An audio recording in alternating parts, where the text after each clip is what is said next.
പച്ച ഇല കിട്ടിയായിരുന്നേ. പച്ച ഇല എന്ന് പറയുമ്പോൾ ഇതാ കണ്ടല്ലോ, ഇതിങ്ങനെ പിടച്ചുകൊണ്ടിരിക്കും, പക്ഷെ നമ്മൾ പിടപ്പിക്കണം.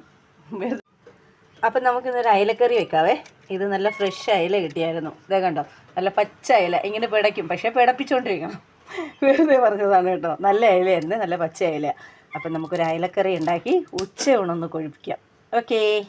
അങ്ങനെ നമ്മുടെ മീനെല്ലാം കഴുകി വൃത്തിയാക്കി കൊണ്ടുവന്ന് ഇനി നമുക്ക് കറിക്കുള്ള വഴി നോക്കാം. അപ്പോഴേക്കും ഒരു 5-6 കഷ്ണം മീൻ ഞാൻ എടുത്ത് വറുക്കാനായിട്ട് വെച്ചായിരുന്നേ. കുരുമുളകും മുളക് പൊടിയും ഉപ്പും മഞ്ഞളും ഒക്കെ ചേർത്ത് അതിൻ്റെ അരപ്പും അത് പുരട്ടി അങ്ങോട്ട് മാറ്റി വെച്ചു.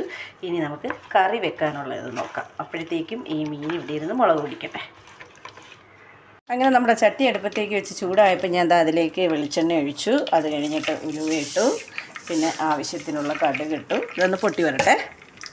അതിലേക്ക് അരിഞ്ഞ് വെച്ചേക്കുന്ന ഇഞ്ചി, വെളുത്തുള്ളി, നമ്മുടെ ചെറിയ ഉള്ളി ചതച്ചത് ഇത്രയും കൂടെ ഇട്ട് ഈ പച്ചമണം മാറുന്നത് വരെ ഒന്നിളക്കി കൊടുക്കാം.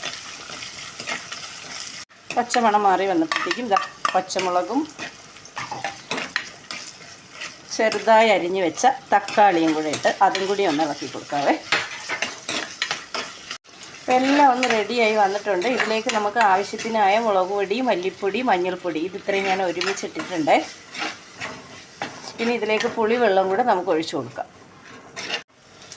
കറി വയ്ക്കാൻ സമയമായി നോക്കിയപ്പോഴത്തേനും വാളംപുളി മാത്രമാണുള്ളത്, കുടംപുളിയില്ല. എന്നാൽ പിന്നെ ശരി, വാളംപുളി തന്നെ ഇന്നത്തെ കറി ആയിക്കോട്ടെ എന്ന് വിചാരിച്ചു. കാരണം കടയിൽ പോകാൻ പറഞ്ഞാൽ ഇനി ഇവിടെ കൊല നടക്കും. അപ്പോൾ നമ്മുടെ അരപ്പ് ഏകദേശം റെഡിയായി വന്നിട്ടുണ്ട്. ഇനി ആവശ്യത്തിനുള്ള വെള്ളവും ചേർത്ത് ഉപ്പും ഇട്ട് നമുക്ക് അരപ്പ് തിളച്ച് വരുമ്പോൾ മീൻ കഷ്ണങ്ങൾ ഇട്ട് കൊടുക്കും. അപ്പോൾ അരപ്പ് തിളച്ചു വന്നു. ഇനി നമുക്ക് നമ്മുടെ മീൻകുട്ടന്മാരെ അതിലേക്ക് പറക്കിയിട്ട് കൊടുക്കാവേ. നേരത്തെ പറഞ്ഞതുപോലെ തുള്ളിച്ചാടി പുറത്തേക്ക് പോവുകയാവും.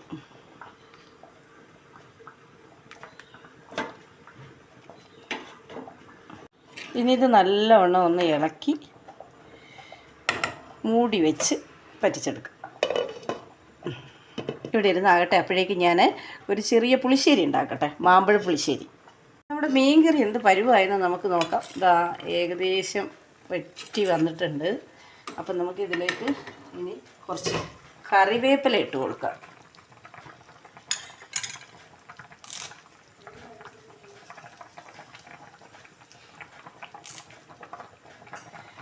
കറിവേപ്പില ഇട്ട് ഒന്ന് ഇളക്കി ഒന്നും കൂടി മൂടി വെച്ച് വേവിക്കാം.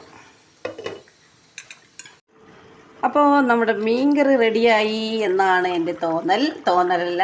മീൻകറി നല്ല സൂപ്പറായിട്ട് റെഡി ആയിട്ടുണ്ട്. വാങ്ങളെ സാപ്പിട്ട് പാക്കലാം.